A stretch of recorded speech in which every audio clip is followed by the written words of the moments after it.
Blessed Wednesday to you as we come with your daily encouragement. And we are at part two of Paul and trying to be a radical Christian, revolutionary Christian in the midst of Ephesus and the area of Asia, which is an area that he's challenging the economic status quo. Well, Paul is now brought before not just a tribunal, but before a huge crowd at a stadium, and he's about ready to be persecuted, possibly killed. And it is a bureaucrat that actually helps Paul through this. But ultimately, it is not all of those circumstances that is the real battle. The battle is within one's soul. Does one trust God and your conviction that you're doing what God wants you to do? Or is it going to be the will of the crowd? Because Paul could have easily just tucked his tail and ran and gone away from this place. But no, he believed that God had sent him to proclaim the gospel, even if it meant economic insecurity for the silversmiths who were making Artemis's statue. And so we have in verse 28 through the end of the chapter, when they heard this, they were enraged and shouted, "Great is Artemis of the Ephesians!" The city was filled with the confusion, and the people rushed together to the theater, dragging with them Gaius and Aristarchus, Macedonians, who were Paul's travel companions. Paul wished to go into the crowd, but the disciples would not let him. Even some officials of the province of Asia, who were friendly to him, sent him a message urging him not to venture into the theater. Meanwhile, some were shouting one thing, some another, for the assembly was in confusion, and most of them did not know why they had come together. Sounds like a confusing crowd, doesn't it? Some of the crowd gave instructions to Alexander, whom the Jews had pushed forward. Alexander motioned for silence and tried to make a defense before the people. But when they recognized that he was a Jew, for about 2 hours all of them shouted in unison, "Great is Artemis of the Ephesians!" But when the town clerk had quieted the crowd, he said, "Citizens of Ephesus, who is there that does not know that the city of Ephesus of the Ephesians is the temple keeper of the great Artemis, and of the statue that fell from heaven?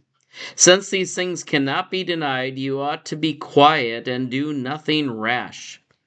You have brought these men here because neither temple robbers nor blasphemers of our goddess. If therefore Demetrius and the artisans with him have a complaint against anyone, the courts are open, and there are proconsuls. Let them bring charges against the one and another. If there is anything further you want to know, it must be settled in a regular assembly. For we are in danger of being charged with rioting today, since there is no cause that we can give to justify the commotion." When he had said this, he dismissed the assembly. Now, in our passage we had from this past Sunday, it talked about Jesus empowering 70 or 72 people going into foreign lands. And Jesus told them, bring no money, not even bring any shoes, don't even bring an overnight bag. Place yourself at the mercy of those you go to. And if they feed you, eat whatever they offer to you, even if it's unkosher, eat it, because I'm going to show you that there are people of peace. Now, the exciting part of the story is the riot that was caused by the silversmiths who made their money off of Artemis. And they wanted to have hanged all the people that were destroying their economy, and it seemed as if they were going to succeed. Even a Jew was defending Paul and his companions, because There was something even more grievous than bringing someone to economic justice, and that was causing a riot, at least in this part of Rome. And so it was a lowly clerk who seemed to be that person of peace that said, I'm not here to stand for or against what these men are doing. I'm only telling you, let's go by the rule of law. If you have a case, bring it to us. If you don't riot. Don't cause a mob, don't cause a scene. Now, the Ephesians, they were not worshippers of the Most High God, they were worshippers of Artemis, but they did believe in fairness, they did believe in justice, and it was an opportunity for Jews and eventually Paul to tell them that there is a just God out there, even more just than Artemis or Hera or any of the other goddesses that they worshipped, especially at their city. You see what Paul and the others were showing them, that there is a God that was not made with human hands, a God who controls the universe. But sometimes our baser instinct and the baser instinct of the town of Ephesus got the better of them, and they started to riot.